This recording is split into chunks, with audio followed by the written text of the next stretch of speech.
Assalamualaikum warahmatullahi wabarakatuh.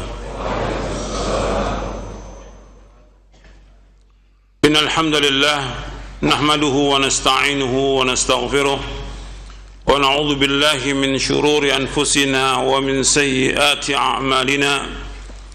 Man yahdihillahu fala mudilla lahu wa man yudlil fala hadiya lahu. Asyhadu an la ilaha illallah wahdahu la syarika lahu وأشهد أن محمدًا عبده ورسوله. اللهم صل وسلم وبارك على نبينا محمد وعلى آله وصحبه أجمعين. يا أيها الذين آمنوا اتقوا الله حق تقاته ولا تموتن إلا وأنتم مسلمون. يا أيها الناس اتقوا ربكم الذي خلقكم من نفس واحدة وخلق منها زوجها وبث منهما رجالا كثيرا ونساء واتقوا الله الذي تساءلون به والأرحام إن الله كان عليكم رقيبا.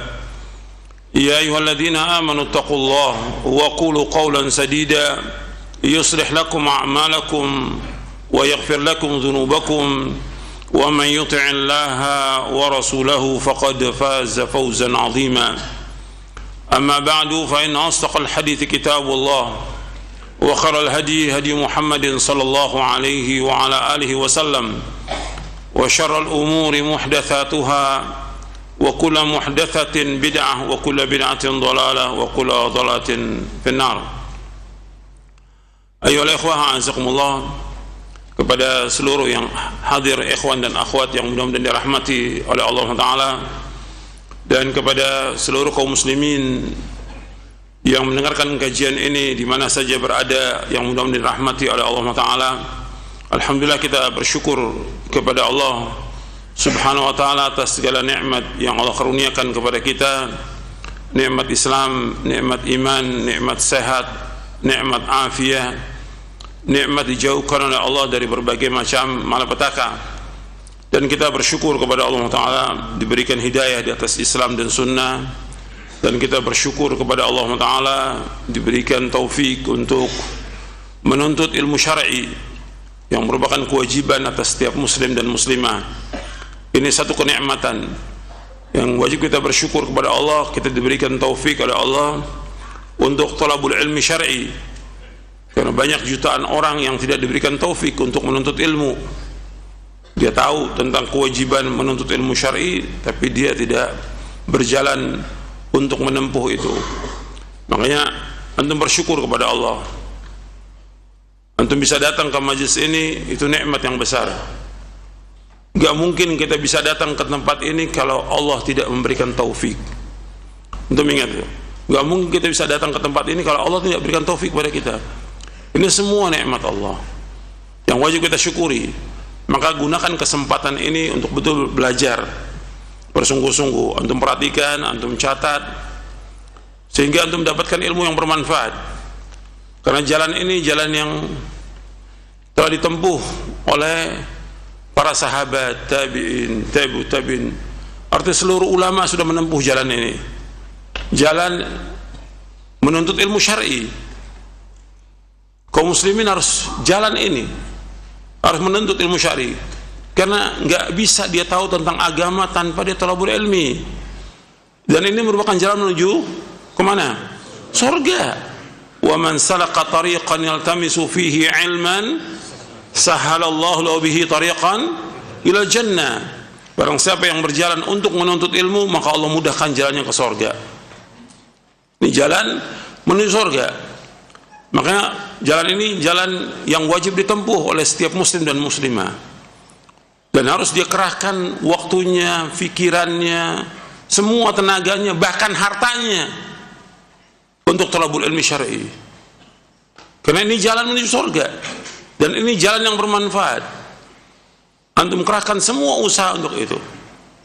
Karena orang yang berbuat dosa, berbuat maksiat, yang berbuat kekufuran juga sama, mereka seperti itu.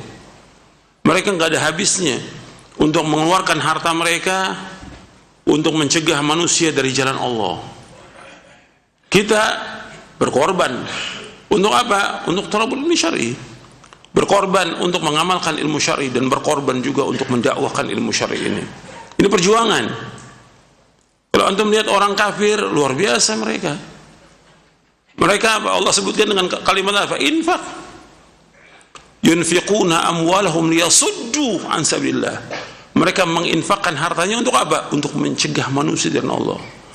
Kalau mereka infak untuk mencegah manusia dari Allah, mesti kita infak untuk apa? Untuk menegakkan agama Allah dengan diri kita dan juga dengan harta kita. Untuk ingat itu. Dan ini jalan yang benar, thalabul ilmi syar'i. Jadi ajak manusia untuk apa? Untuk menuntut ilmu. Ajak manusia untuk mengamalkan ilmu.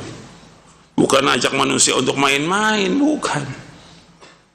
Bukan, ajak manusia thalabul ilmi syar'i dan berjuang untuk itu. Karena para ulama salaf luar biasa bagaimana perjuangan mereka untuk thalabul ilmi. Siang dan malam berjuang untuk thalabul ilmi syar'i. Dan itu kenikmatan. Itu kebahagiaan. Kalau orang mau cari jalan bahagia, thalabul ilmi.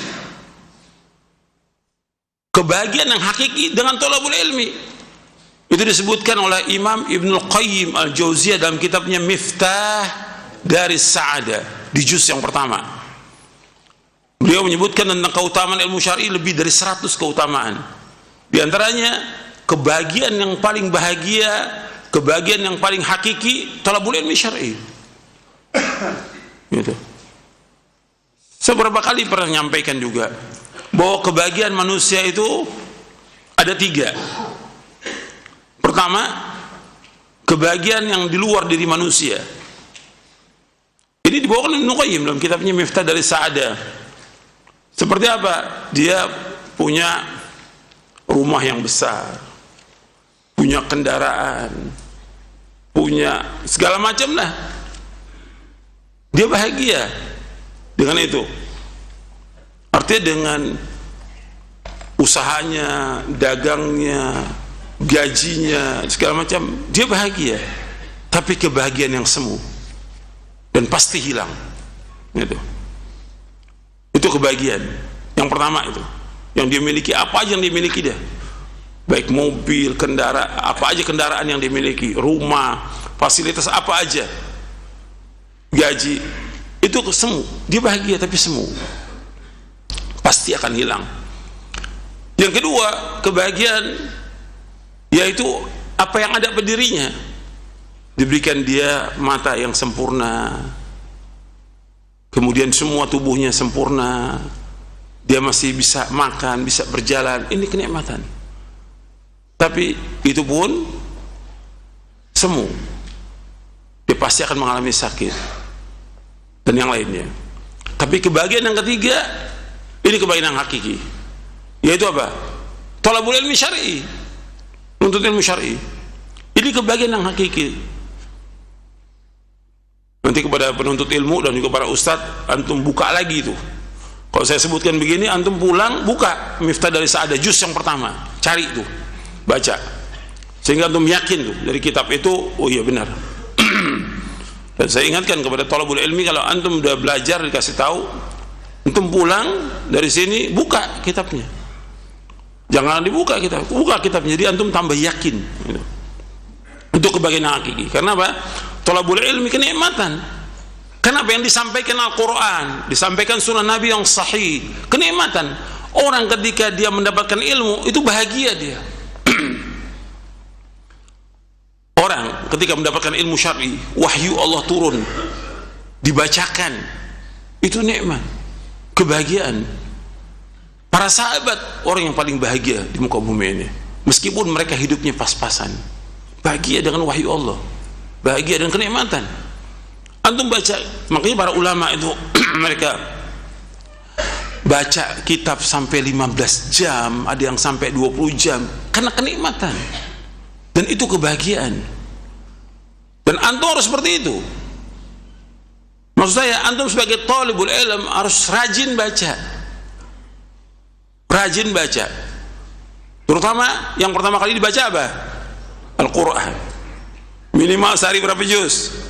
1 juz, kalau bisa 2 juz, itu tiap hari itu. Itu kenikmatan. Antum baca Quran luar biasa, udah nikmatnya luar biasa. Bahagia antum dengan baca Al-Quran.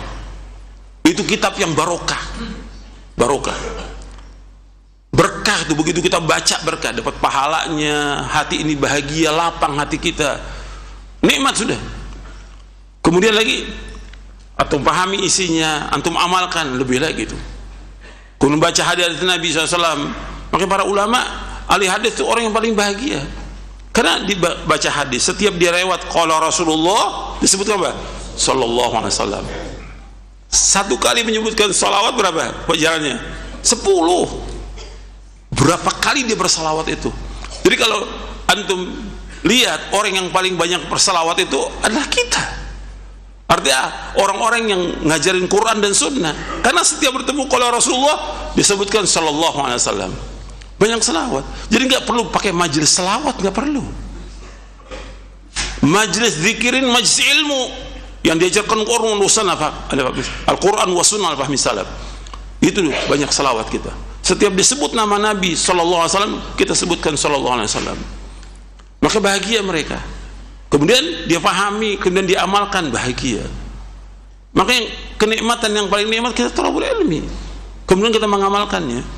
Jadi para ulama Ahlussunnah itu orang yang paling bahagia, meskipun hidupnya pas-pasan. Itu kebahagiaan. Maka antum perhatikan bahwa dengan thalabul ilmi ini kita mendapatkan kenikmatan. Mengamalkan juga kenikmatan. Kira antum contoh mengamalkan sholat deh. Sholat, antum tuh ketika sholat tuh kenikmat yang luar biasa. Antum menghadap siapakah sholat itu? Allah Rabbul Alamin, Rabbul Izzah. Maka harus tenang sholat itu, tidak terburu-buru. Nggak seperti sekarang kita lihat orang sholat terburu-buru, bacaannya terburu-buru, ruku terburu-buru, sujud. Ya Allah, kenikmatan. Kata Nabi SAW, waju'ilat qurratu aini fis shalah, dijadikan ketenangan, ketentraman, kesejukan dan kebahagiaan hatiku dalam sholat. Antum nikmat ketika sholat, enggak seperti sekarang kita lihat. Hatta yang katanya sunnah, sholatnya terburu-buru, enggak ada kebahagiaan. Nikmat antum sholat, nikmat, tenang. Setelah selesai sholat zikir. Ini enggak, udah terburu-buru mau kemana tahu. Padahal zikir itu ketenangan, kenikmatan. Karena Allah menyebutkan dalam Al-Quran, dalam surah Ar-Ra'd, ala bidzikrillahi tatma'inul qulub. Ketahui dengan berzikir kepada Allah, hati itu akan tenang. Jadi antum perhatikan, antum nuntut ilmu ini coba lebih tenang gitu daripada orang lain. Tidak gapah, gopo, tidak segala macam, semua tenang. Kenikmatan, kita nuntut ilmu tenang, kita sholat tenang, semua tidak istijal, tidak ajalah. Karena al-ajalah minasyaitan, terburu-buru, tergopo-gopo itu dari syaitan. Ketenangan itu jaga, gitu. Itu kebahagiaan. Maka antum bersyukur kepada Allah, bisa datang, bisa thalabul ilmi, bisa baca Al-Quran, bisa baca hadis, mengamalkan. Ini kenikmatan dari Allah. Antum bersyukur kepada Allah atas nikmat ini. Sebelum nikmat ini dicabut, banyak orang-orang yang dicabut nikmat itu. Tadinya nuntut ilmu, udah rajin untuk ilmu, kemudian ditinggalkan. Kan setan berusaha bagaimana menggoda dia supaya dia bosan nuntut ilmu. Itu setan. Masa nuntut ilmu terus? Sampai kapan? Kata Imam Ahmad, sampai kapan nuntut ilmu? Sampai mati. Jadi setan bilang sampai kapan? Jangan nuntut ilmu terus, jangan di masjid terus. Sekali-kali kita jalan-jalan, bikin grup motor deh, sepeda, jalan-jalan. Udah tinggalin tuh. Yang tadi alhamdulillah di dalam masjid, keluar sekarang. Masa ngaji di jalanan, ngaji di tepi pantai? Ya ngaji paling baik di mana? Di masjid. Dari zaman Nabi Sallallahu Alaihi Wasallam, sahabat tabi'in di masjid. Kok sekarang ngajinya di pinggir pantai? Ngaji, ya Allah musta'an. Ini godaan dari siapa? Setan. Ini dari setan. Jadi antum jangan digoda sama setan gitu. Setan tuh kita belum bahas ya, bagaimana ada itu syaitan dari insan, bagaimana permusuhan setan kepada manusia ini. Panjang tuh pembahasannya. Ya, tapi yang ngaji juga banyak yang kena setan. Allah musta'an. Habis sholat, salam kanan ini, bukannya zikir, tidur. Nah, itu setan tuh. Ada nggak? Banyak. Habis sholat, salam kanan, tidur. Ngaji ini tempat Raudhatul Jannah, taman sorga. Kok tidur antum? Di taman sorga, Riyadul Jannah ini, tempat pengajian. Kok tidur antum? Ya Allah, hilang tuh kenikmatan itu, hilang itu. Ya, kalau mau tidur bukan di sini tempatnya, antum di rumah, jangan ngaji, jangan datang, karena ganggu yang lain. Kadang-kadang ada yang ngorok lagi, la haula wala quwata illa billah. Yang sholat begitu juga ada, habis sholat zikir, bukannya zikir, ngorok, kan ganggu yang lain, dosa dia ganggu orang lain. Gitu. Antum jangan, antum ngaji, benar-benar ini nikmat wahyu Allah, Quran Sunnah, ala fahmi salaf yang diajarkan. Jangan tidur antum, jangan. Cukup tidur 1 jam 2 jam malam, cukup sudah. Antum ngaji, ini manfaat, antum dapat ilmu. Ikhwan fillah, jazakumullah. Kita akan lanjutkan kajian kita dari poin yang ke-63. Iya.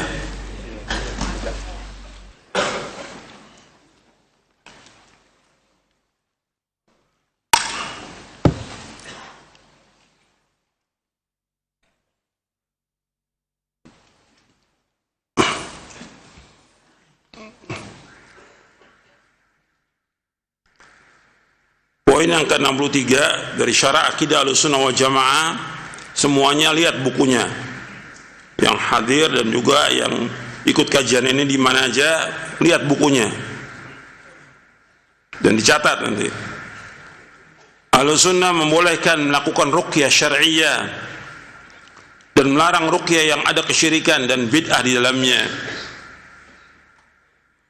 Ahlussunnah membolehkan melakukan ruqyah syar'iyyah dan melarang ruqyah yang ada kesyirikan dan bid'ah di dalamnya.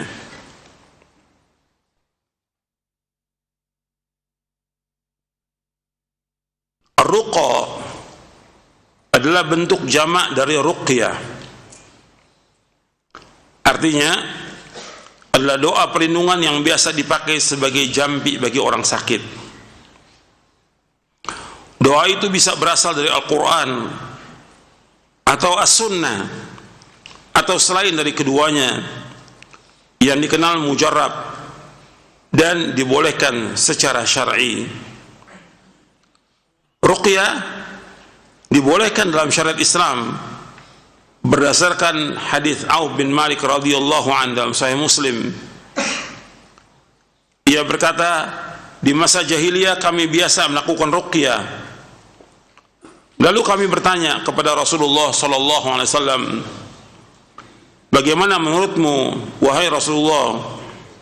Maka beliau SAW menjawab, i'ridu alayya ruqakum la ba'sa birruqa ma lam yakun fihi syirkun.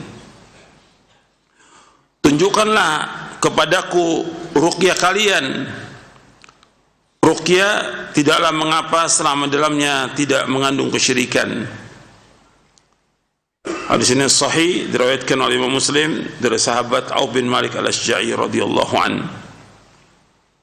Artinya di masa jahiliyah sudah ada ruqyah-ruqyah, jampi-jampi. Tapi Nabi menyebutkan bahwa ruqyah-ruqyah itu syirik. Antum lihat di halaman sebelumnya tentang Ahlussunnah melarang memakai jimat. Nabi bersabda, inna ruqa wa tamaima wa tiwalata syirkun. Sesungguhnya ruqyah-ruqyah, jampi-jampi, jimat dan tiwala syirik. Di sini sahih dari Imam Abu Daud, Ibnu Majah, Ahmad dan Hakim dari sahabat Abdul Mas'ud radhiyallahu an.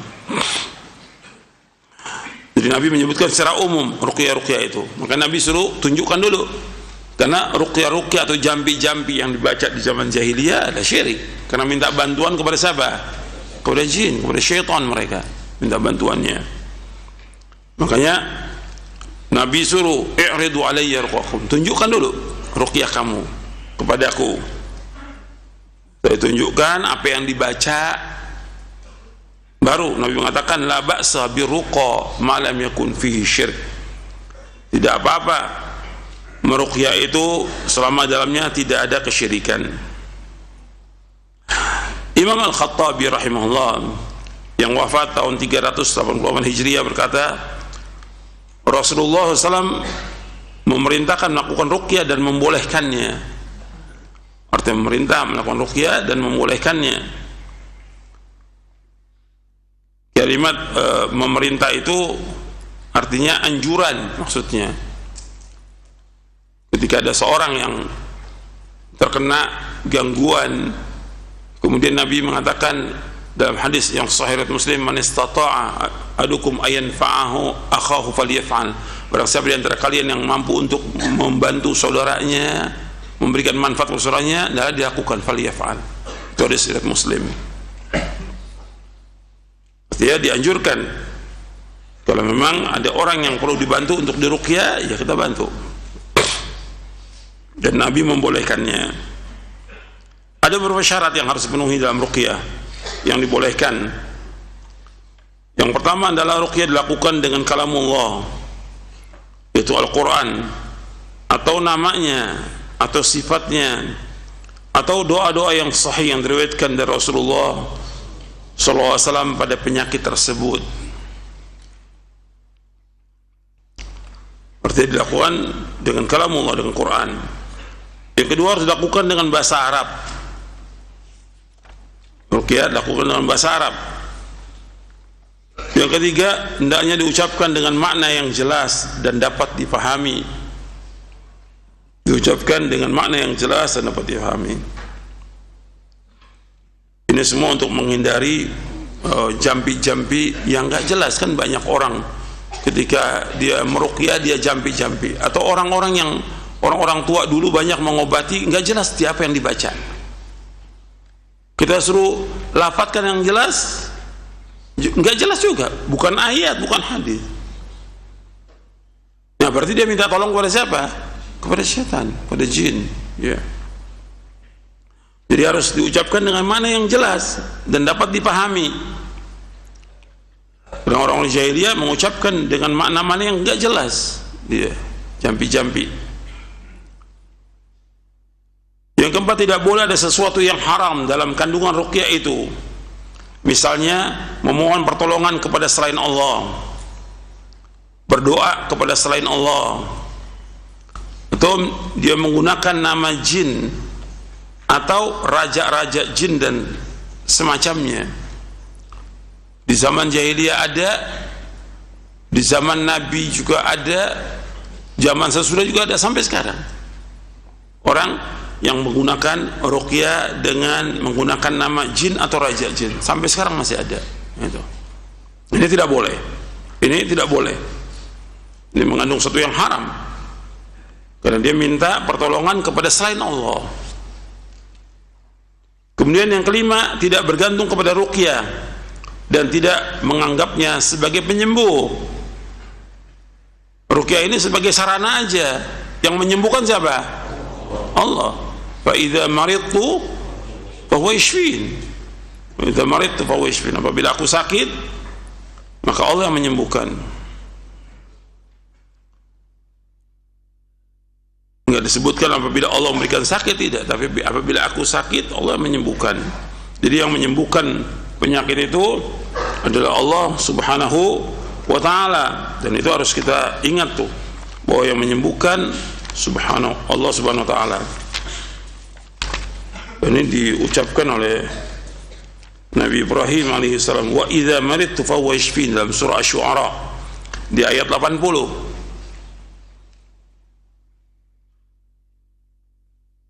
Jadi setelah Nabi Ibrahim berlepas diri dengan apa yang dilakukan oleh bapak dan kaumnya, mereka menyembah kepada selain Allah, Nabi Ibrahim mengatakan, fa innahum aduwwul li ila rabbil alamin, semuanya itu yang kalian sembah itu musuh aku, kecuali Allah Rabbul Alamin. Alladzi khalaqani fa huwa yahdin, itu Allah yang telah menciptakan aku dan Allah menunjuki aku. Walladzi huwa yut'imuni wa yasqin, itu Allah yang telah memberikan makan kepadaku dan memberikan minum kepadaku. Wa idza maridtu fa huwa yashfin, dan apabila aku sakit maka Allah yang menyembuhkan. Walladzi yumituni tsumma yuhyin, dan Allah yang mematikan aku dan menghidupkan aku. Walladzi atma'u yaghfira li khati'ati yaumiddin, dan Allah yang aku berharap untuk mengampuni dosa-dosaku nanti di hari pembalasan. Di dalam surah Asy-Syu'ara dari mulai ayat 77 sampai seterusnya. Ya, dan bisa lihat itu sampai ayat 89 itu. Ya, jadi syahid yang saya bawakan di sini yaitu ayat 80-nya. Wa idza maridtu fa huwa yashfin. Apabila aku sakit, Allah yang menyembuhkan.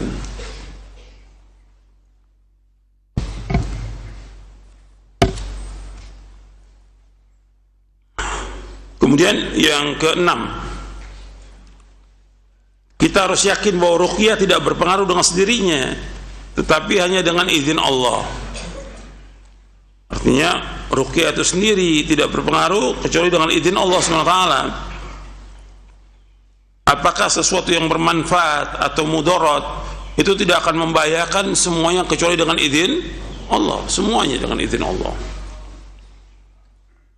Atas sihir, Allah menyebutkan wa ma hum bidarrina bihi min ahadin illa bidzillah, dan mereka tukang-tukang sihir nggak bisa memberikan bahaya kepada seorang pun juga kecuali dengan izin Allah, semua dengan izin Allah. Jadi yang berkuasa mutlak itu hanya Allah SWT. Jika kita sebutkan, jadi ini 6 beberapa syarat yang terpenuhi dalam ruqyah yang dibolehkan. Jika salah satu syarat tersebut tidak terpenuhi, maka ruqyah itu menjadi haram.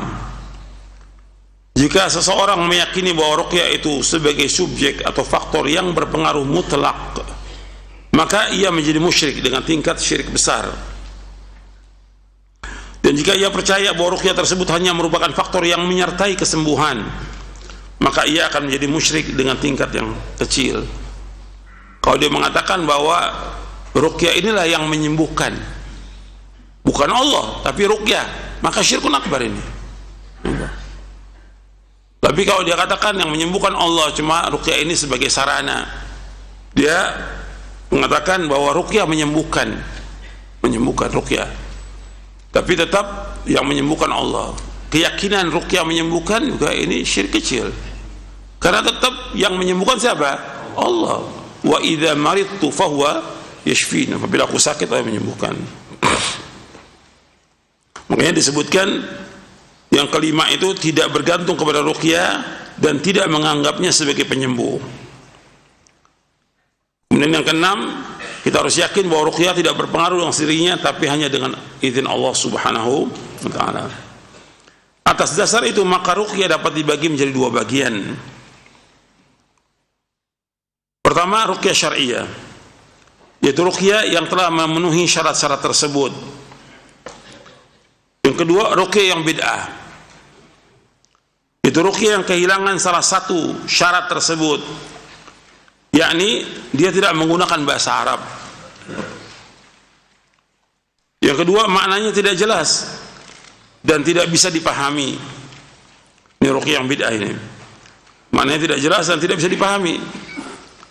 Yang ketiga, mengandung unsur syirik, menggunakan nama jin atau raja jin atau kata yang tidak bermakna, atau berupa huruf-huruf terpotong-potong dan semacamnya. Dan ini masih ada sampai sekarang yang seperti ini. Yang keempat, apabila dipercaya bahwasanya ruqyah itu mempengaruhi dengan kekuatannya sendiri, sekalipun ia telah memenuhi syarat tersebut. Artinya ini termasuk yang bid'ah, karena dia meyakini ruqyah itu berpengaruh dengan sendirinya, gitu. Ini nggak boleh. Tetap semua berjalan dengan izin Allah Subhanahu wa ta'ala. Adapun ruqyah yang terbaik adalah dengan menggunakan ayat Al-Quran. Ini tentang syarat-syarat ruqyah ini saya ambil dari kitab Al-Madkhal fi Dirasatil Aqidah Al-Islamiyah ala Madhab Ahli Sunnah wal Jamaah.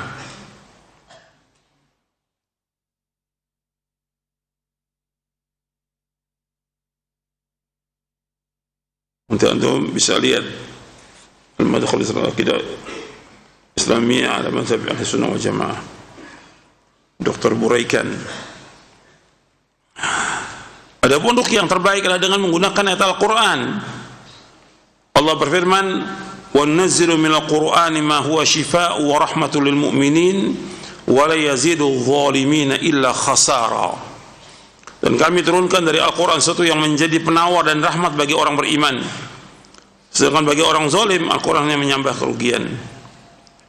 Kemudian menggunakan doa-doa Rasulullah SAW yang sahih. Saya akan bacakan dari buku Doa dan Wirid. Kalau yang bawa bukunya dilihat di buku Doa dan Wirid. Saya akan jelaskan tentang ruqyah. Ini berkaitan dengan penyakit. Kita ini setiap manusia itu ada cobaan, ada ujiannya. Ya, ada banyak juga di antara kita yang terkena penyakit. Yang kita ingat bahwa itu cobaan, ujian dan penyakit itu akan menghapuskan dosa kita.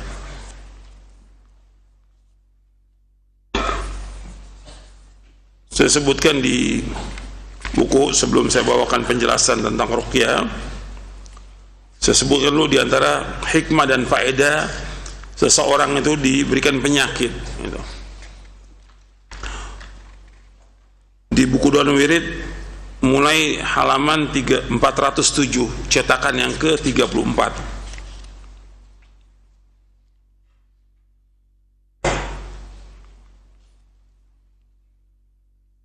Sebab Allah tetap akan menguji. Pada pekan yang lalu juga sudah saya bawakan itu pertanyaan dari seorang, sampai kapan kita dapat ujian?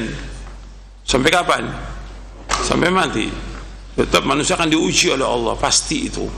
Dan ujian itu akan menghapuskan dosa dia, mengangkat derajat dia. Dan Allah akan uji manusia dengan kebaikan dan juga dengan kejelekan. Allah berfirman dalam surah Al-A'raf di ayat 168. Kalau yang bawa buku doa wiridnya dibuka, kalau yang nggak bawa dicatat.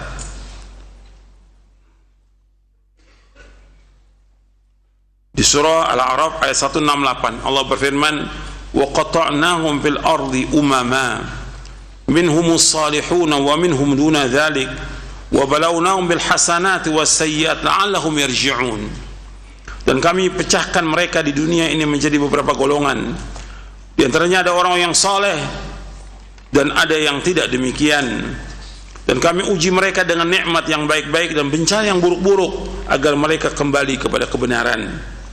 Ibnu Jarir At-Tabari rahimahullah, imamul mufassirin yang wafat tahun 310 Hijriah, dalam tafsir mengatakan kami menguji mereka dengan kemudahan dalam kehidupan, kesenangan dunia dan kelapangan rezeki. Ini dimaksud dengan al-hasanat, kebaikan yang Allah sebutkan dalam ayat tersebut. Adapun yang dimaksud dengan as-sayyiat, yaitu keburukan, maksudnya kesempitan dalam kehidupan, kefakiran, kemiskinan, kesulitan, musibah, dan sedikitnya harta. Sedangkan maksud la'allahum yarji'un, agar mereka kembali, maksudnya kembali taat kepada Allah, agar mereka kembali kepada Allah, bertaubat dari semua dosa dan kemaksiatan yang mereka lakukan. Ini dalam tafsir At-Tabari. Kemudian dalam tafsir Ibnu Katsir disebutkan kami menguji mereka dengan kemudahan, kesulitan, harapan, rasa takut, kesehatan dan bencana. Ibnu Katsir di juz yang ketiga yang ditahqiq oleh Sami bin Muhammad As-Salama. Kemudian hikmah dan faedah penyakit. Jadi penyakit itu ada hikmahnya, ada faedahnya. Ibnu Qayyim bahwa faedahnya itu lebih dari 1000 faedah, 1000 hikmah. Berbagai macam cobaan, ujian, penyakit, penderitaan, kesulitan, serta kesengsaraan mengandung banyak manfaat dan hikmah. Di antaranya hikmahnya yang pertama yaitu kita disuruh sabar sebagai konsekuensi menghadapi kesusahan dan kesulitan. Ketika seorang mendapatkan kesusahan, kesulitan, kesedihan, termasuk tadi penyakit atau diganggu oleh setan, ini cobaan, ujian bagi dia. Karena ada orang yang terus diganggu oleh setan. Ini kewajiban dia untuk sabar. Yang nanti ada untuk berobatnya, nanti saya akan sebutkan. Dia harus sabar. Dan hadisnya sudah saya bawakan pada pekan yang lalu, yaitu ajaban li amril mu'min inna amrahu kullahu khairun wa laysa dzaka li ahadin illa lil mu'min in asabathu sarra'u syakara fakana khairan la wa in asabathu dharra'u sabara fakana khairan la. Dan Nabi sungguh mengherankan kehidupan seorang mukmin, semua kebaik apabila dia mendapatkan kenikmatan, kesenangan, dia bersyukur dan itu baik buat dia.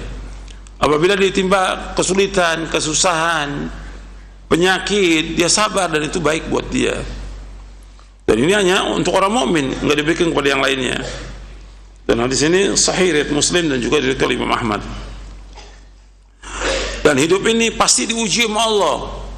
Enggak mungkin orang itu enggak diuji, enggak mungkin. Siapa aja dia, hatta dia orang yang paling soleh. Justru orang yang paling soleh lebih banyak ujiannya.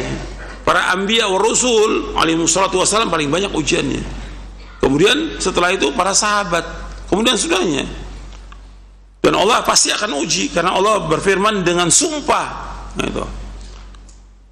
Dalam surah Al-Baqarah ayat 155 sampai 157. وَلَنَبْلُوَنَّكُمْ بِشَيْءٍ مِنَ الْخَوْفِ وَالْجُوعِ وَنَقْصٍ مِنَ الْأَمْوَالِ وَالْأَنْفُسِ وَالثَّمَرَاتِ وَبَشِّرِ الصَّابِرِينَ الذين إذا أصابتهم مصيبة قالوا إنا لله وإنا إليه راجعون أولئك عليهم صلوات من ربهم ورحمة وأولئك هم المهتدون. Surah Al-Baqarah ayat 155 sampai 157. Dan kami pasti akan menguji kalian dengan sedikit ketakutan, kelaparan, kekurangan harta, kekurangan jiwa dan buah-buahan, dan sampaikanlah kabar gembira kepada orang-orang yang sabar, yaitu orang-orang yang apabila ditimpa musibah mereka mengucapkan inna lillahi wa inna ilaihi raji'un. Sungguhnya kami milik Allah dan kami akan kembali kepada Allah. Mereka itulah orang-orang yang memperoleh selawat dan rahmat dari Rabb mereka, dan mereka itulah orang-orang yang mendapatkan petunjuk.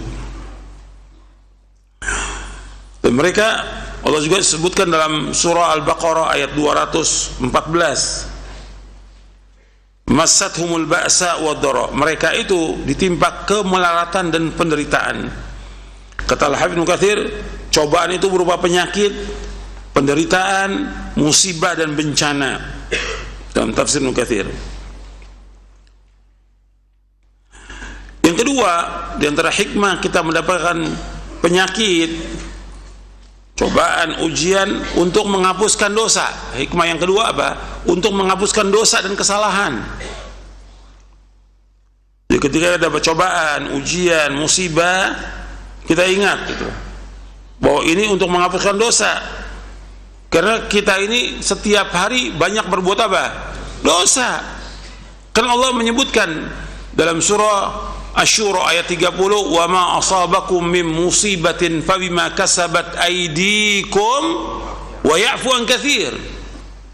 Apa saja musibah yang menimpa kamu itu disebabkan dengan perbuatan dosa-dosa kamu, dan Allah banyak memberikan maaf. Kalau umpamanya musibah, kalau seandainya Allah mau azab kita, ya kita sudah nggak ada ini. Tapi Allah banyak memberikan maaf gitu. Artinya Allah membalas dengan cobaan itu cuma sedikit aja dari dosa-dosa kita. Kalau semua dosa kita dibalas, sudah binasa kita. Ini menunjukkan tentang bahwa Allah itu Arhamur Rahimin, sangat sayang kepada kita. Sedikit aja kita dikasih cobaan, ujian ini, atau berupa penyakit sedikit itu, dosa kita udah banyak. Tapi yang harus kita ingat bahwa cobaan, ujian, musibah, petaka yang kita alami itu akan menghapuskan dosa kita. Dan nikmatnya orang mukmin itu apa aja yang menimpa kita itu menghapuskan dosa kita.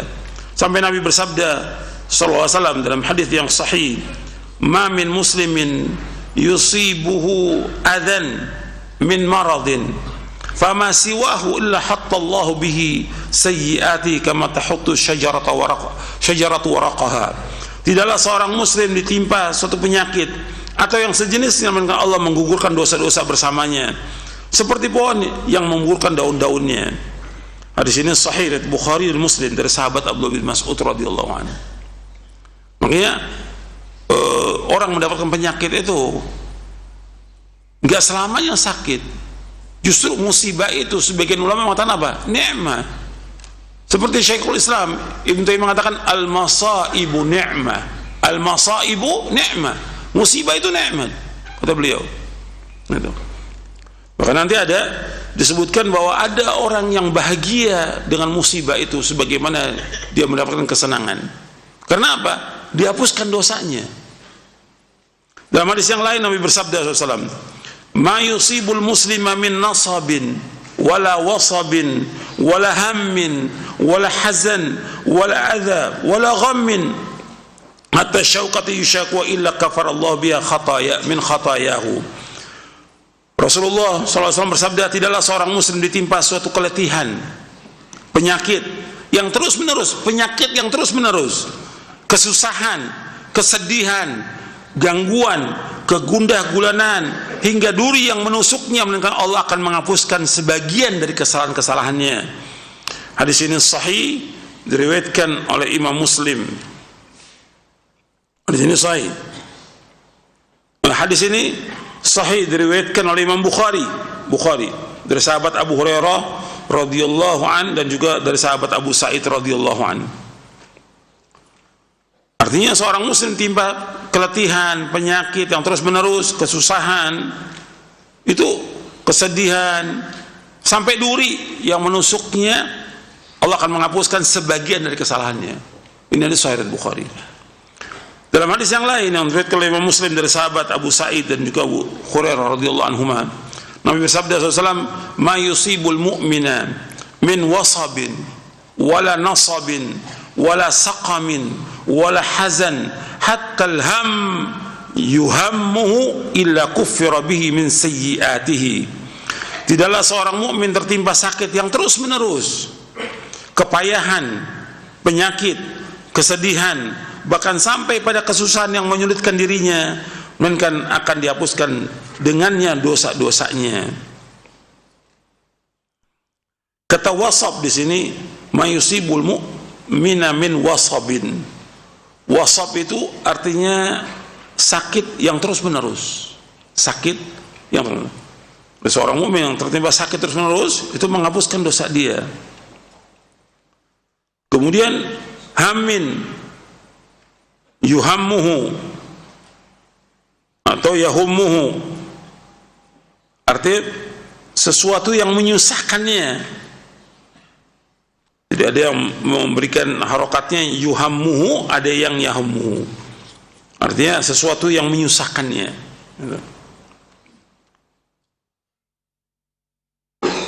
Illa kufira bi min sayyid, karena Allah akan hapuskan sebagian kesalahannya. Di sini sahih Muslim. Sahih riwayat Muslim dari sahabat Abu Sa'id Al-Khudri dan juga Abu Hurairah radhiyallahu anhu. Jadi hadis ini menunjukkan bahwa segala apa yang menimpa seorang mukmin berupa kesedihan, kesusahan, penyakit atau bahkan kematian, semuanya akan menghapuskan dosa-dosanya. Makanya ada seorang yang datang kepada Nabi, dia bertanya, kata Abu Sa'id Al-Khudri radhiyallahu anhu, ada seorang laki bertanya kepada Nabi SAW, "Ya Rasulullah, beritahukan kepada kami tentang penyakit-penyakit yang menimpa kami ini. Apa yang kami peroleh? Kami sakit parah ini. Apa yang kami peroleh dari penyakit ini?"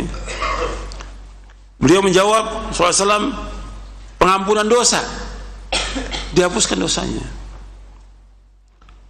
Kemudian Ubay bertanya lagi, meskipun penyakit itu sedikit, beliau mengatakan meskipun duri yang kena. Jadi seorang muslim kena duri itu menghapuskan dosa dia.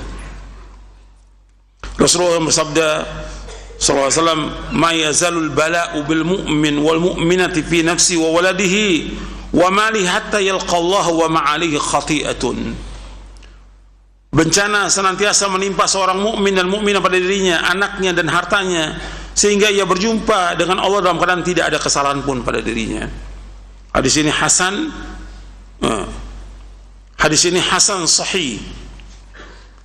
Kalau yang tadi hadis Abu Sa'id dan Ubay, meskipun kena duri, itu hadisnya hasan riwayat Imam Ahmad dan Ibnu Hibban.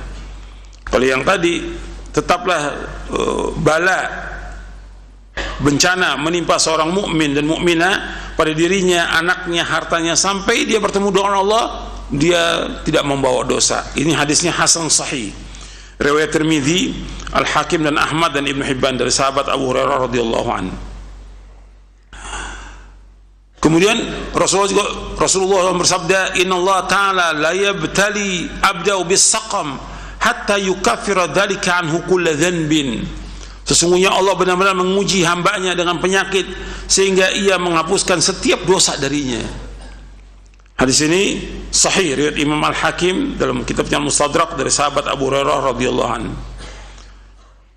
Jadi antum perhatikan tuh, ini hiburan nih bagi orang sakit gitu. Kan banyak orang sakit yang mengeluh, bahkan mengeluh kepada semua orang dia sakitnya.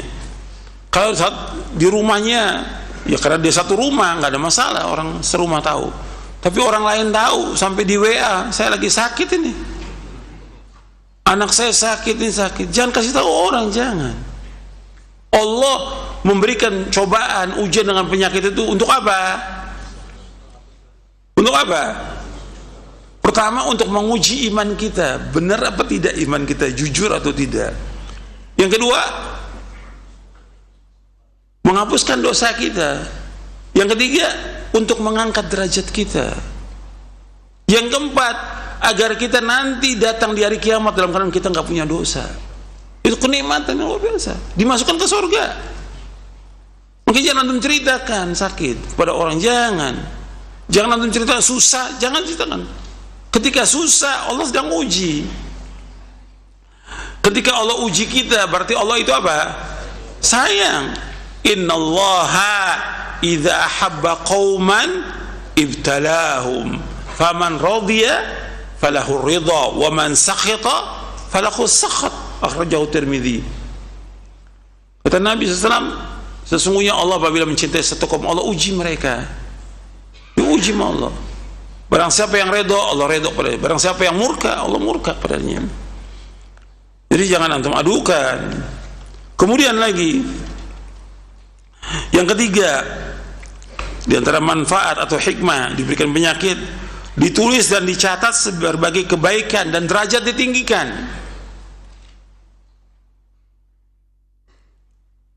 Di antara faedah penyakit, jika orang itu bersabar, dituliskan kebaikan, diangkat derajatnya.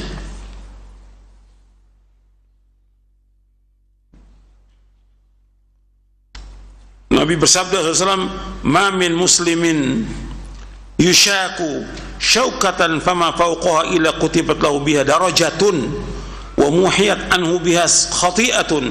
Tidaklah seorang muslim tertusuk duri atau yang lebih daripada itu, melainkan ditetapkan baginya dengan sebab tadi, dengan sebab cobaan, ujian itu atau terkena duri itu, diangkat derajatnya oleh Allah.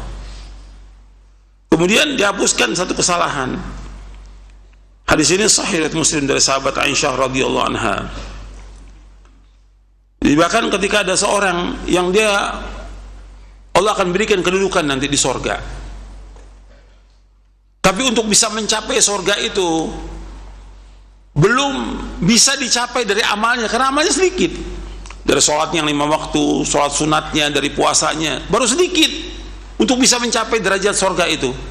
Karena bagaimana untuk bisa mencapai surga itu? Allah uji dia. Dengan apa? Dengan penyakit. Dengan berbagai cobaan. Supaya apa? Supaya dia bisa mencapai derajat surga itu. Nabi bersabda sallallahu alaihi wasallam, inna rajula la yakunu lahu 'indallahil manzilah fama yablughuha bi'amalin fama yazalu Allah yabtalihi bima yakrahu hatta yuballighahu iyyaha. Rasulullah SAW bersabda, sungguh seorang benar-benar memiliki kedudukan di sisi Allah. Sungguh seorang benar-benar memiliki kedudukan di sisi Allah, namun tidak ada satu amal yang dapat mengantarkannya ke sana. Maka Allah senantiasa mengujinya dengan sesuatu yang tidak disukainya. Ingat, Allah mengujinya dengan sesuatu yang dia tidak sukainya, sehingga dia bisa sampai pada kedudukan itu. Hadis ini sahih riwayat Abu Ya'la, juga Ibnu Hibban dan Hakim, dan sanadnya sahih. Jadi ada yang diuji sama Allah yang dia nggak suka, ya, cobaan, ujian, ya umumnya hati manusia nggak suka, gitu. tapi tetap Allah uji, dan dia harus redha dengan ujiannya itu. Kemudian yang keempat, di antara hikmah diberikan penyakit, cobaan, ujian, yaitu untuk dimasukkan ke dalam sorga. Jadi Allah ingin masukkan dia ke dalam sorga.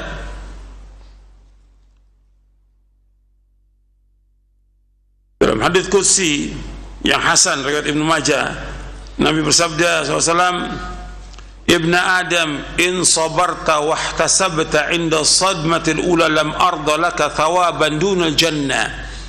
Wahai anak Adam, apabila engkau sabar dan mencari ganjaran pada saat awal musibah yang menimpa kamu, maka aku tidak meridhoi pahala bagimu kecuali sorga.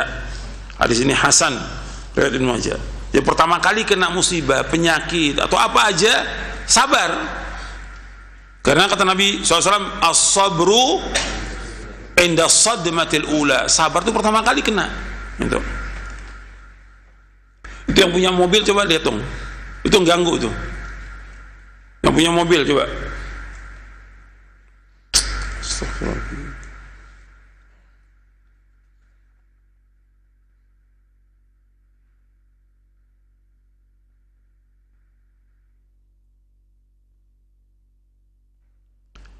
Kemudian Nabi juga menyebutkan tentang seorang yang kematian anaknya dan dia sabar. Anaknya meninggal, sabar dia tidak niyaha, tidak meratap, tidak menjerit-jerit, tidak segala macam, sabar. Maka Allah berikan kepada orang ini sorga. Nabi bersabda SAW, idza mata walul abdi qala Allah Ta'ala li malaikatihi qabattum walada abdi fayaqulun na'am fayaqulun na'am fayaqulu qabattum thamarata fuadihi fayaqulun na'am fayaqul madza qala abdi fayaqulun hamidaka wastarja'a fayaqulu Allah ibnu li abdi baitan fil jannah wa sammuhu baital hamdi. Kata Nabi SAW, jika anak seorang hamba meninggal dunia, maka Allah bertanya kepada para malaikat, apakah kalian telah mencabut nyawa anak hambaku? Benar, jawab mereka. Lalu Allah bertanya lagi, apakah kalian telah mengambil buah hatinya? Benar, jawab mereka. Allah kembali bertanya, apa yang dikatakan oleh hambaku? Ini yang penting di sini. Anaknya meninggal, dia menjawab, dia membacakan pujian kepada Allah. Kemudian dia mengucapkan inna lillahi wa inna ilaihi raji'un. Dia ucapkan alhamdulillah, inna lillahi. Dia ucapkan kalimat itu, dia ucapkan alhamdulillah, kemudian dia ucapkan inna lillahi wa inna ilaihi raji'un. Maka Allah berfirman, bangunkan untuk hambaku rumah di sorga dan namakanlah dengan Baitul Hamdi, artinya rumah pujian. Namakan dengan Baitul Hamdi, rumah pujian. Hadis ini hasan diriwayatkan oleh Imam At-Tirmidzi dan Ibnu Hibban dari sahabat Abu Musa Al-Asy'ari. Hadis ini dihasankan oleh Syekh Albani dalam kitabnya Silsilah Hadits As-Shahihah di juz yang ketiga.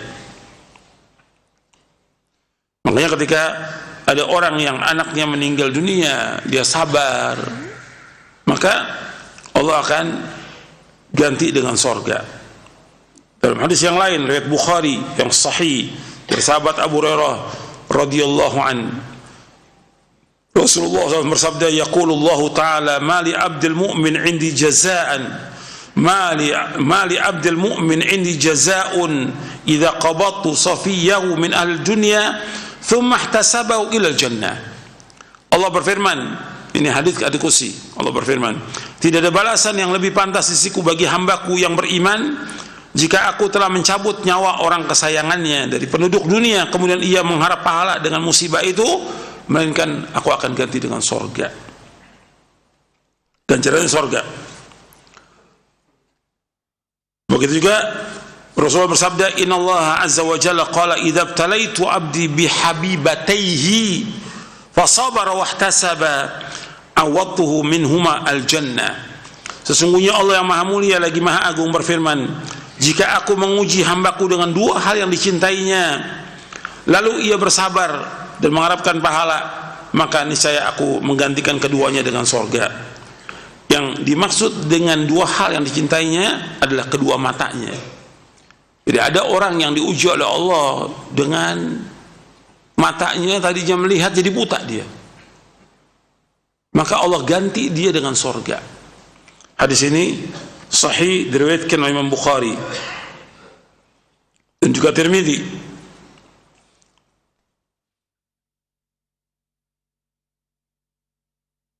Kemudian saya sudah pernah sampaikan juga pada pekan yang lalu tentang wanita hitam yang dijamin masuk surga. Hadisnya sahih Bukhari dan Muslim dari sahabat Ibnu Abbas, yang Ibnu Abbas mengatakan, maukah aku tunjukkan kepada kalian seorang wanita penghuni surga? Wanita hitam ini dia datang kepada Nabi SAW, ya Rasulullah, aku terkena penyakit ayan dan terbuka auratku, doakanlah untuk aku. Nabi berkata, jika engkau mau, engkau bisa bersabar dan bagimu sorga. In sabarti walakil jannah, kalau kamu sabar bagi kamu sorga.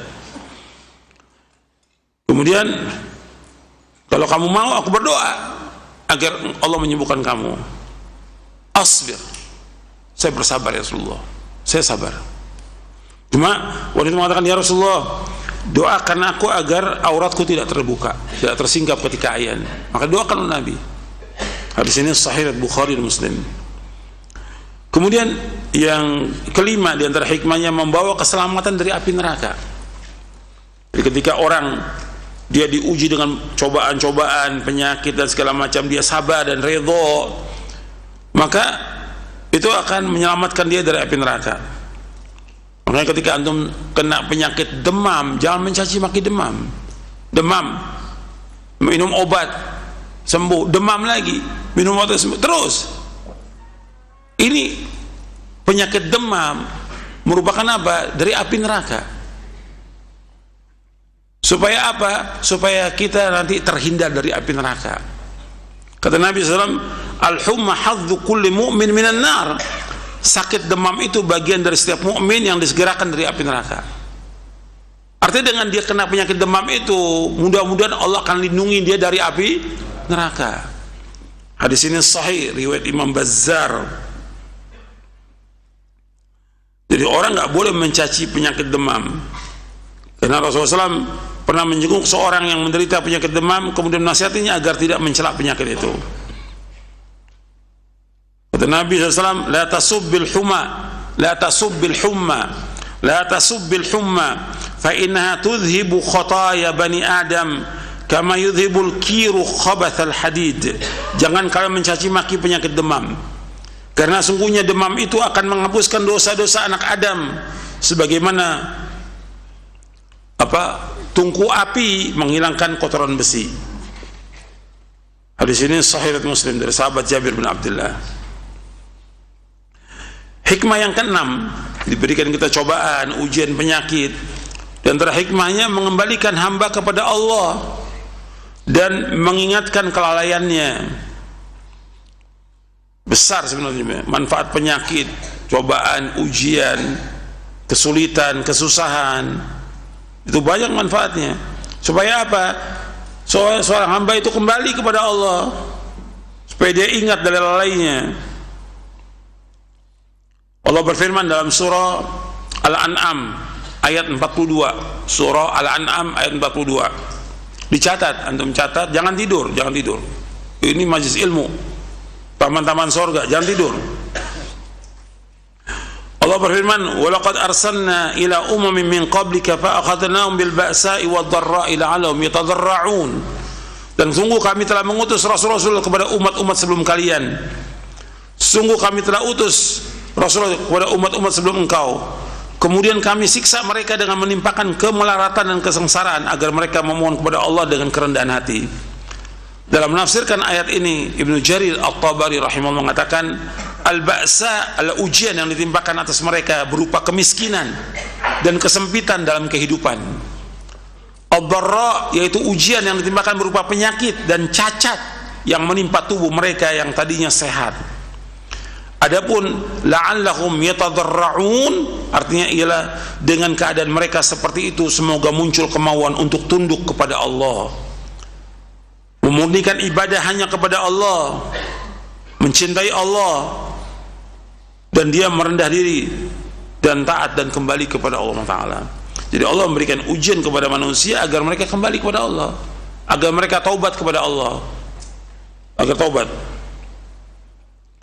Dan juga penyakit itu akan menyadarkan orang, dia sadar nanti bahwa dia ini banyak salah, banyak dosa, yang selama ini dia sombong. Bahkan penyakit itu bisa membersihkan apa? Hati manusia yang tadi diangku, sombong, merasa tinggi, merasa hebat, merasa kuat. Begitu dikasih penyakit, dia tahu bahwa dirinya lemah, bahwa dia nggak punya apa-apa. Kembali dia kepada Allah Taala. Itu banyak manfaatnya. Makanya disebutkan oleh seorang ulama, musibah yang membuat ingat kepada Allah lebih baik daripada nikmat yang membuat kamu lalai. Dan dengan penyakit itu kita akan ingat. Di antara yang ketujuh, di antara hikmahnya, mengingat nikmat-nikmat Allah yang lalu dan yang ada sekarang ini. Mengingat nikmat-nikmat yang lalu dan sekarang ini. Arti dengan penyakit itu kita akan nikmat Allah luar biasa, nggak kehitung udah. Dari mulai kita lahir sampai kita dewasa itu nggak kehitung nikmat itu. Kalau dikasih penyakit paling sehari, sepekan, sebulan, setahun, tapi nikmat kan puluhan tahun diberikan. Nikmat itu puluhan tahun. Kalau penyakit hanya sebentar Allah kasih. Dan itu pun banyak hikmahnya. Allah kasih penyakit, kasih kesusahan, kesulitan, banyak hikmahnya. Dan diberikan ganjaran pahala seperti yang sudah saya sebutkan hadisnya.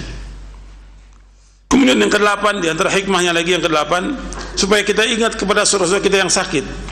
Dengan kita dikasih penyakit, kita akan ingat tuh banyak orang yang sakit seperti kita. Kalau kita ke rumah sakit kan kita bisa lihat tuh orang yang lebih parah dari kita banyak tuh, ribuan, bukan satu, ribuan yang sakit di rumah sakit itu ribuan. Yang lebih parah dari kita, yang lebih susah dari kita, yang lebih pedih daripada kita. Makanya dengan itu kita akan sabar dan redho dengan penyakit yang Allah berikan kepada kita. Juga ketika kita susah, sulit dalam kehidupan, masih banyak jutaan orang yang lebih susah daripada kita. Sehingga kita banyak bersyukur kepada Allah Subhanahu wa Ta'ala. Yang ke-9, di antara hikmahnya, mensucikan hati dari berbagai penyakit.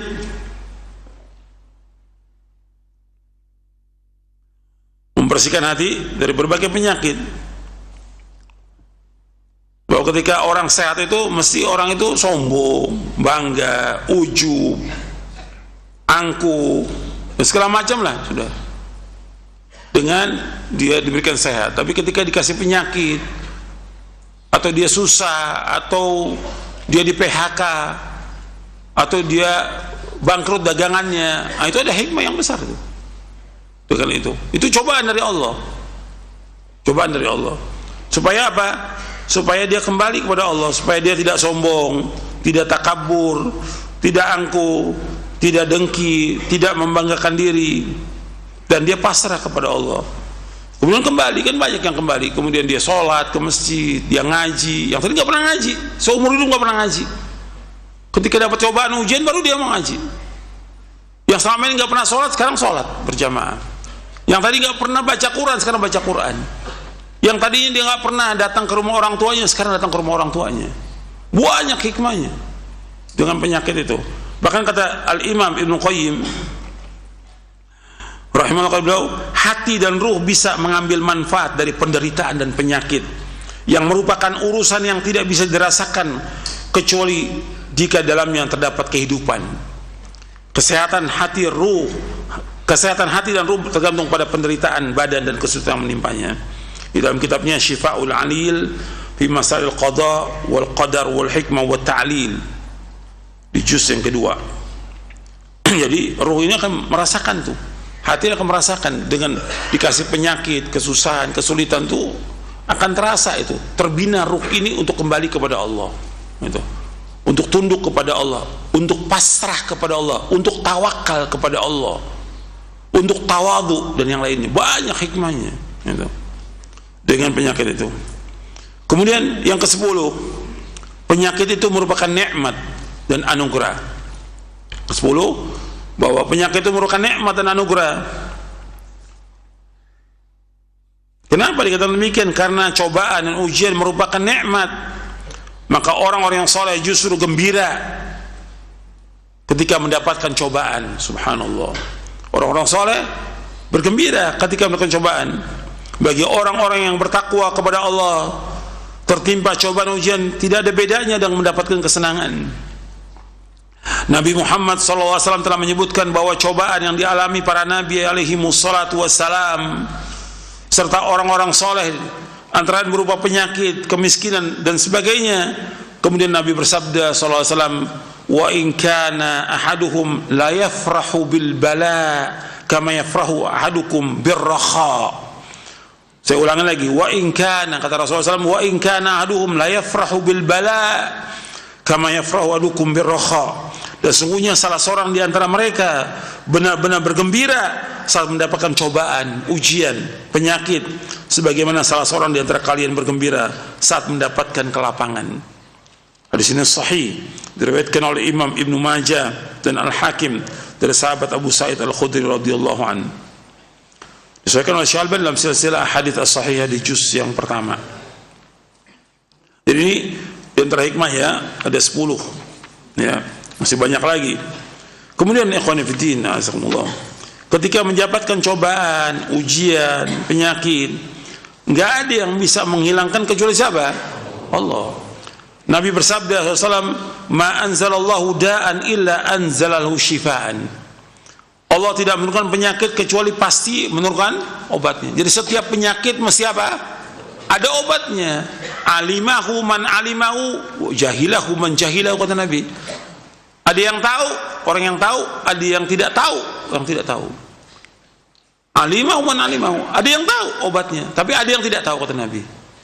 Tapi setiap penyakit pasti ada obatnya. Nggak mungkin Allah zalim. Allah turunkan penyakit, Allah juga turunkan obatnya. Pasti, itu pasti. Karena Nabi bersabda SAW, "Ma anzalallahu da'an illa anzalahu shifaan." Allah tidak menurunkan penyakit kecuali pasti menurunkan obatnya. Hadis ini sahih dari Bukhari. Hadis ini sahih dari Imam Bukhari dalam sahihnya dari sahabat Abu Hurairah radhiyallahu anhu. Kemudian juga dalam hadis yang lain Nabi bersabda SAW, "Likulli da'in dawa, fa idza usiba dawa'ud da' bara'a bi idznillah azza wa jal." Setiap penyakit ada obatnya. Jika suatu obat tepat atau manjur untuk suatu penyakit, maka penyakit itu sembuh dengan izin Allah. Hadis ini sahih dari Muslim dari sahabat Jabir. Artinya kadang-kadang ada obat yang dia sama obatnya dan penyakit sama, tapi yang ini sembuh, yang ini nggak sembuh. Ini udah ketentuan Allah dan hikmahnya sangat besar. Kenapa yang ini sembuh, ini nggak sembuh? Itu udah urusan Allah SWT. Karena yang menyembuhkan siapa? Allah. Wa idza maridtu fa huwa yashfin.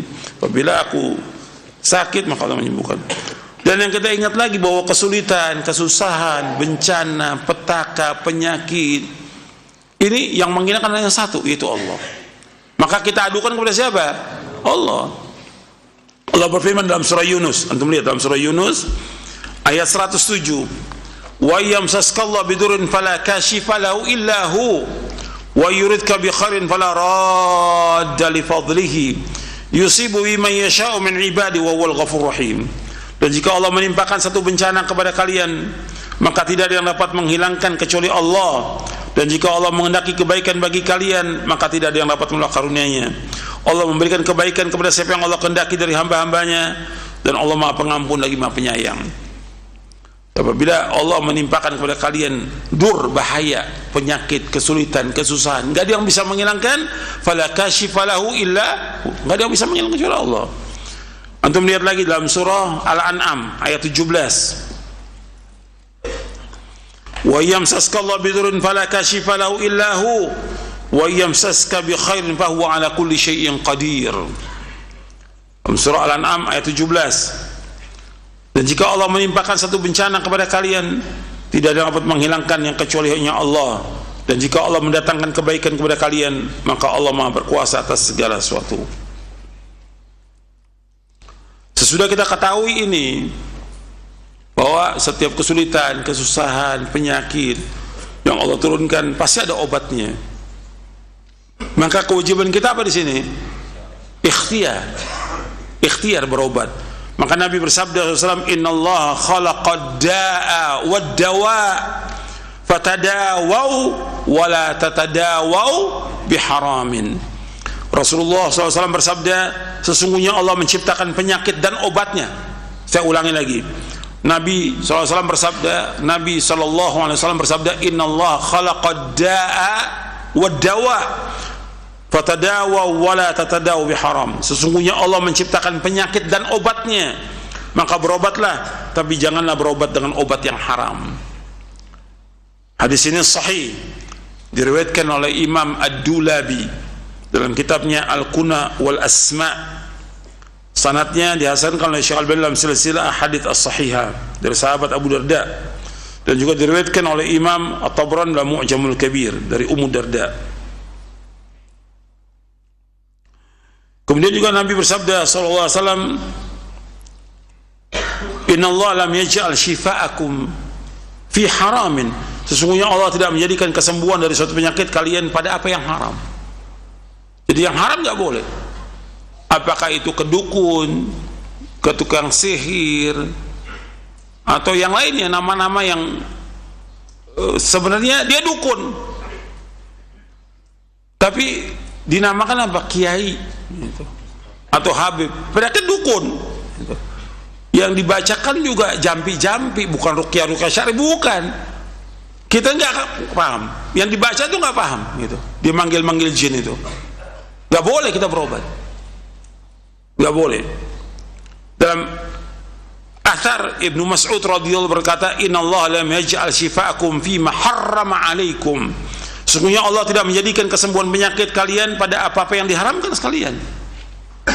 Gak mungkin penyakit itu bisa sembuh dengan khamar, gak mungkin. Gak mungkin penyakit bisa sembuh dengan babi, gak mungkin. Gak mungkin juga penyakit bisa sembuh dengan datang ke dukun-dukun, tidak mungkin. Ibnu Mas'ud mengatakan, innallaha lam yaj'al shifa'akum fi ma harrama 'alaikum. Sesungguhnya Allah tidak akan menjadikan kesembuhan penyakit pada apa-apa yang diharamkan sekalian. Ini diriwayatkan, ini riwayat yang sahih, diriwayatkan Imam Bukhari dari perkataan Abdullah bin Mas'ud radhiyallahu an.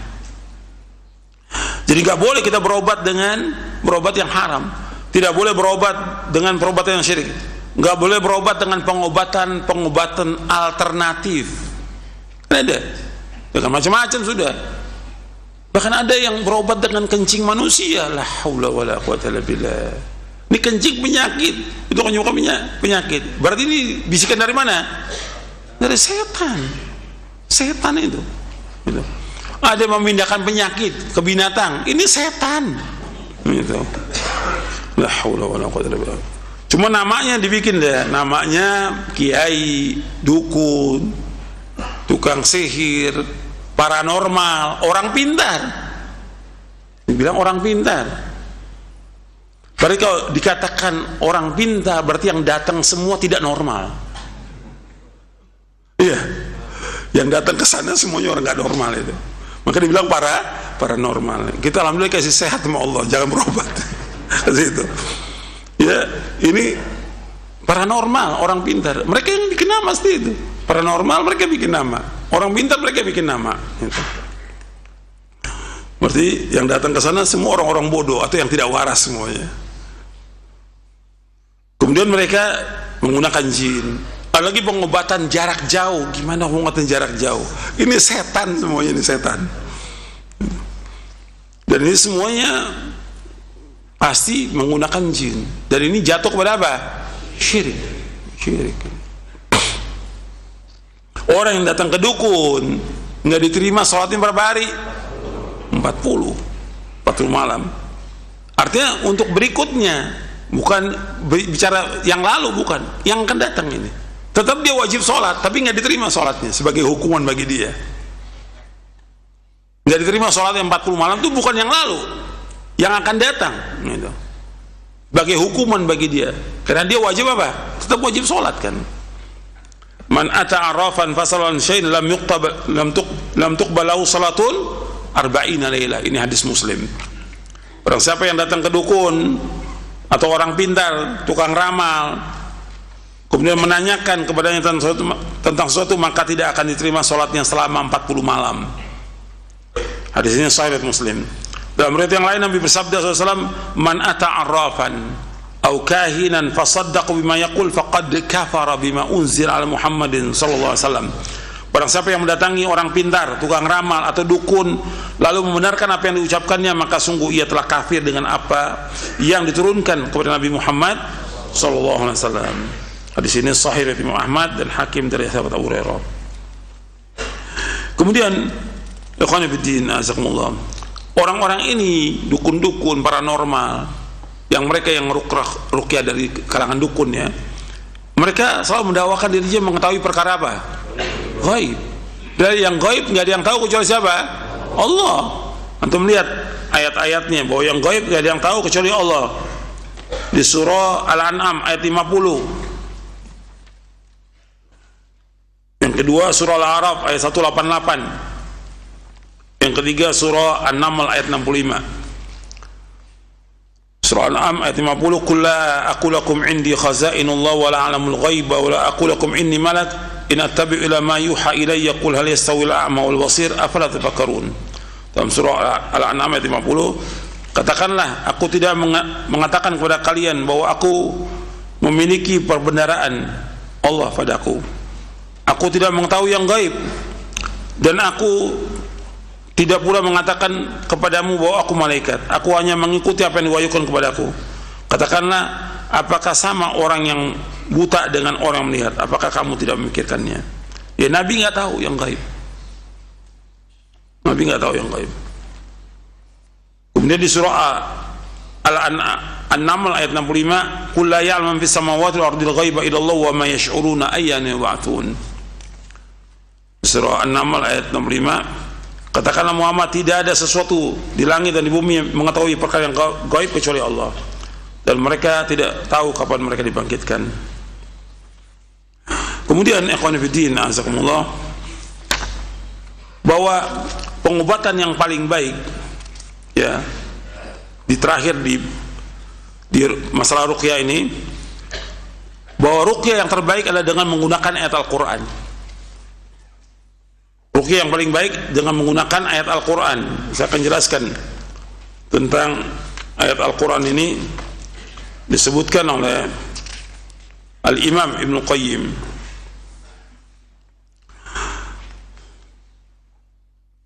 Nanti antum lihat di buku Doa dan Wirid halaman 454 dan seterusnya.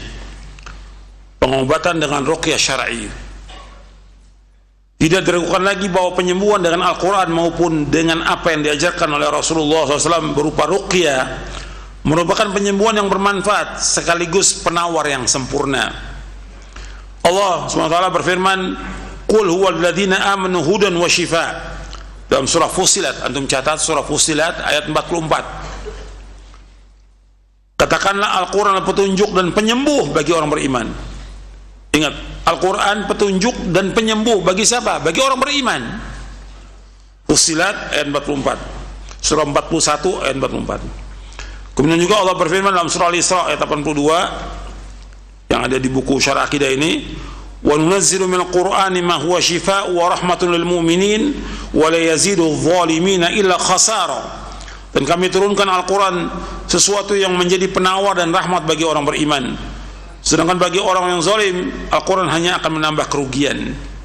Surah Al-Isra ayat 82. Kemudian juga Allah berfirman dalam surah Yunus surah 10 ayat 57, ya ayuhan nas qad ja'atkum mau'izatun min rabbikum wa shifaa'un lima fis sudur wa hudan wa rahmatun lil mu'minin.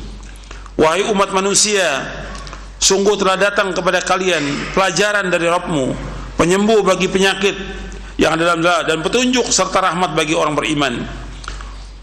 Surah Yunus ayat 57. Allah menyebutkan, ya ayuhan nas, wahai manusia, qad ja'atkum mau'izatun min rabbikum, telah datang kepada kalian nasihat, yaitu pelajaran dari Allah, min rabbikum. Yang kedua, wa shifaa'un lima fis sudur, dan juga obat apa yang terdapat dalam dada.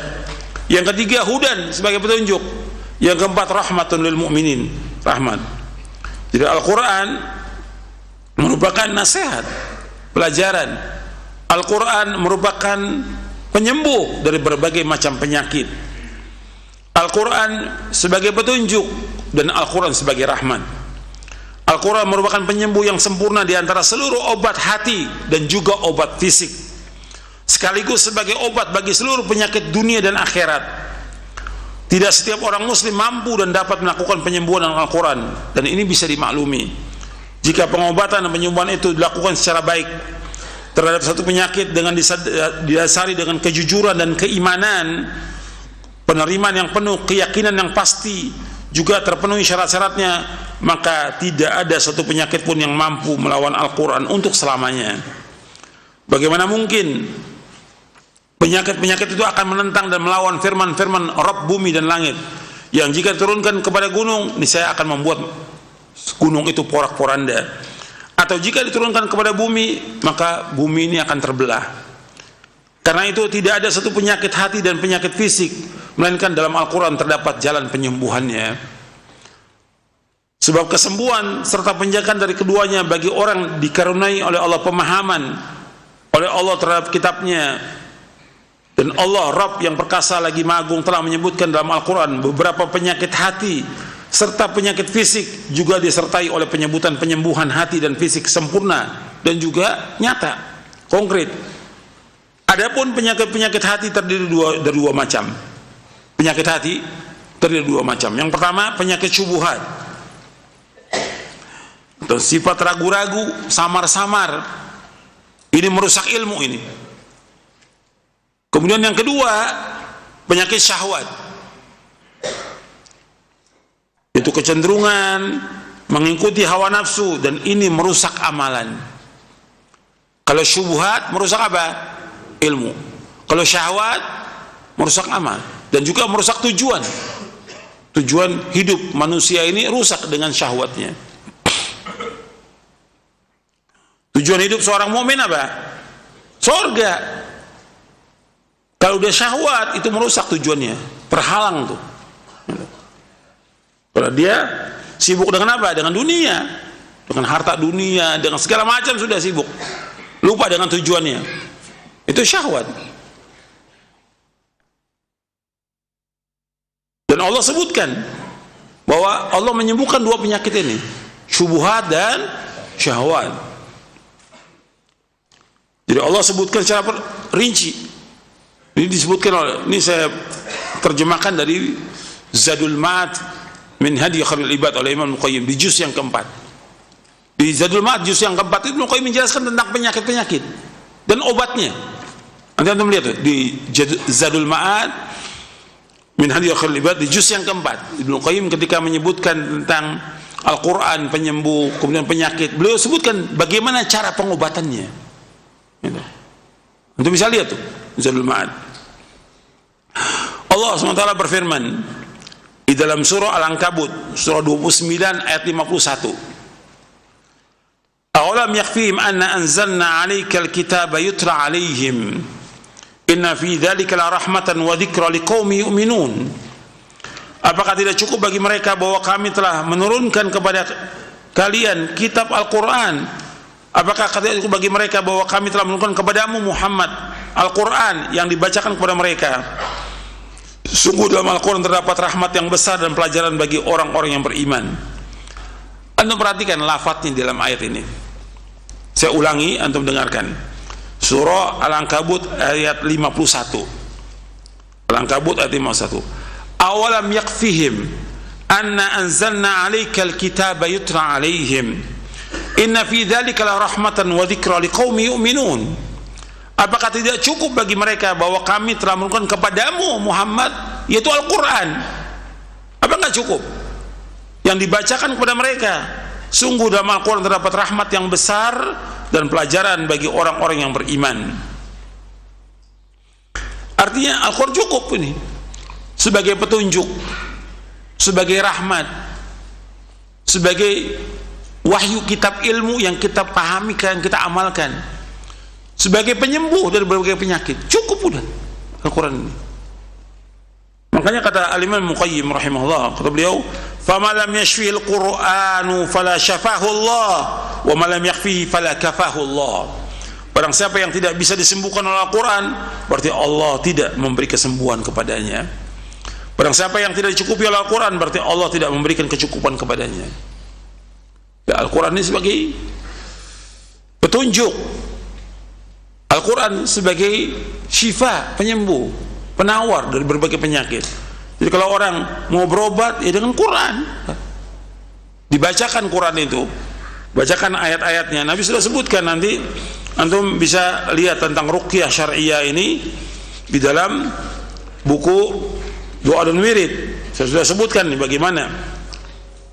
Dari mulai yang pertama sudah saya pernah bacakan antum, supaya kita terhindar dari sihir, dari mata jahat, juga dari gangguan setan dan segala macam. Maka kita wajib mentauhidkan Allah, menjauhkan syirik. Kemudian kita melaksanakan kewajiban-kewajiban yang Allah wajibkan kepada kita, menjauhkan maksiat. Yang ketiga, memperbanyak baca Al-Quran, karena Al-Quran itu sebagai penyembuh penyakit. Al-Quran juga akan mengusir setan. Maka Nabi suruh di rumah kita baca surah Al-Baqarah, la taj'alu buyutakum maqabira inna syaitana yanfiru minal baiti alladhi tuqra'u fihi suratul Baqarah, akhrajahu Muslim an Abi Hurairah. Kata Nabi SAW, jangan kalian jadikan rumah kalian seperti kuburan, sungguhnya setan lari dari rumah yang dibacakan surah Al-Baqarah. Baca. Jadi Al-Quran tiap hari dibaca tuh, tiap hari dibaca Al-Quran.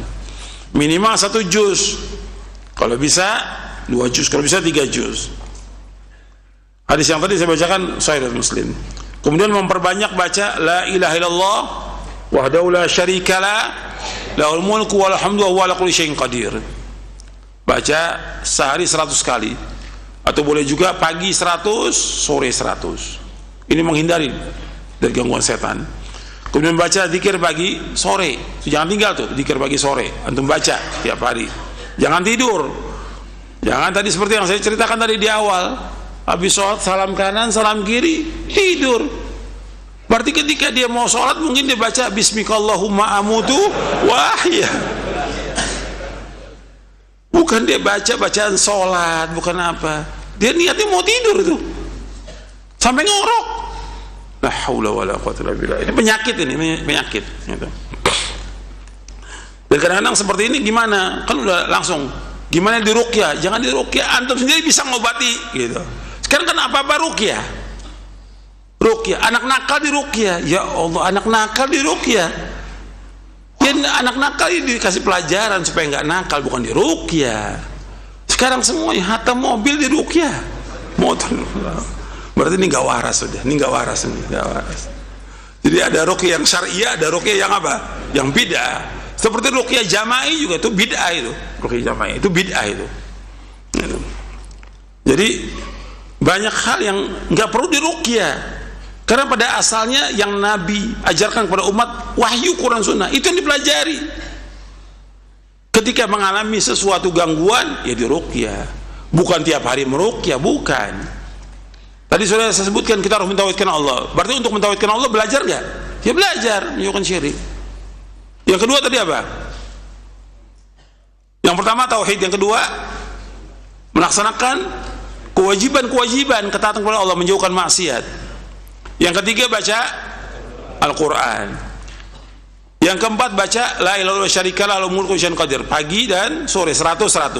Yang kelima baca zikir pagi dan sore. Yang keenam baca zikir-zikir yang lain.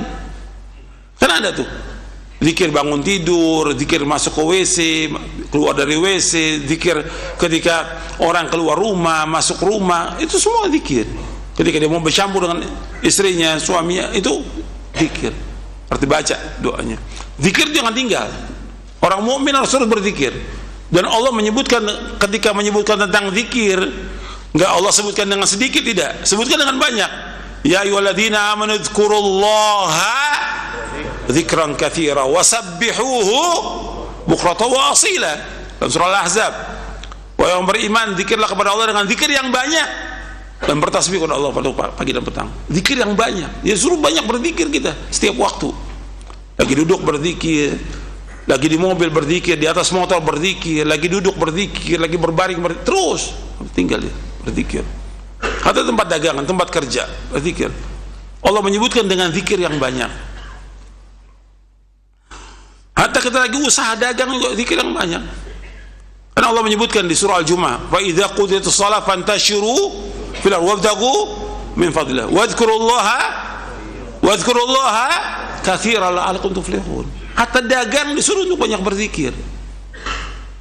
Dengan banyak Allah sebutkan agar kalian menjadi orang yang sukses, yang beruntung. Setelah itu kita dianjurkan juga untuk apa? Untuk pencegahan dari penyakit-penyakit itu, makan kurma ajwa 7 Nabi sebutkan. Man istabaha bisabi tamaratin ajwatan lam yadurruhu dzalikal yaum sumun wala sihr. Barang siapa di pagi hari makan 7 buah kurma ajwa, maka dia tidak akan terkena racun dan tidak juga terkena sihir pada hari itu. Hadis sahih riwayat Bukhari dan Muslim dari sahabat Sa'ad bin Abi Waqqas.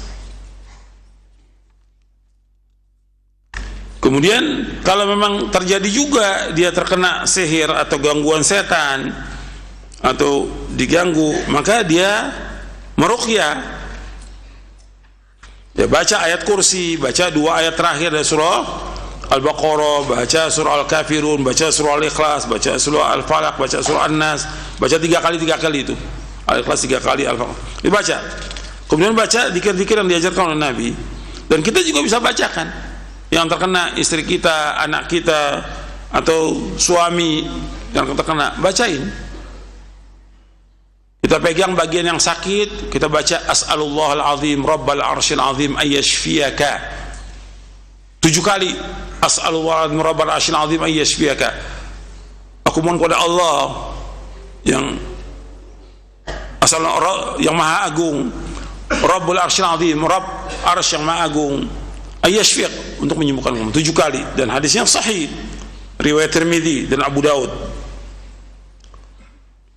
Kemudian baca juga di bagian yang kita sakit, kita bisa ngeruqyah sendiri, baca bismillah 3 kali, a'udzu biizzatillah wa qudrati min syarri ma ajidu wa hadir 7 kali. Ini hadisnya sahih Muslim dan Abu Daud. Kemudian baca yang riwayat Bukhari dan yang lainnya, Allahumma rabban nas adhibil ba'sas fi anta syafi la shifa illa shifa'uk shifaan la yughadiru saqama. Ya Allah, Rabb manusia, hilangkan penyakit ini, sembuhkan ya Allah, Engkau lah maha penyembuh, enggak ada yang bisa menyembuhkan kecuali Engkau, dengan kesembuhan yang tidak dihinggapi penyakit lagi. Kemudian juga baca a'udzu bikalimatillahi ta'amma min kulli syaitan wa hamma wa min kulli ainin lamah. Ya Allah, aku berlindung padamu dari kalimat, ya Allah, aku berlindung dengan kalimat-kalimat Allah yang sempurna dari setiap syaitan, juga dari binatang yang berbisa, serta dari setiap mata yang jahat. Hadis ini sahih Muslim. Dan yang lain-lain kita bacakan. Jadi terus kita baca, nanti antum baca banyak ini zikir-zikir, antum hafalkan nanti di buku doa dan wirid. Nanti pekan depan antum baca, bawa lagi nih. Pekan depan antum baca lagi, bawa lagi doa dan wirid ini. Ada berapa doa yang perlu saya jelaskan kepada antum ini. Saya pikir cukup sampai di sini kajian kita, mudah-mudahan bermanfaat. Dan pekan depan antum bawa juga syarah akidah dan doa wirid. Wassalamualaikum warahmatullahi wabarakatuh. Subhanallah bihamdik asyhadu an la ilaha illa anta astaghfiruka wa atubu ilaik. Assalamualaikum warahmatullahi wabarakatuh.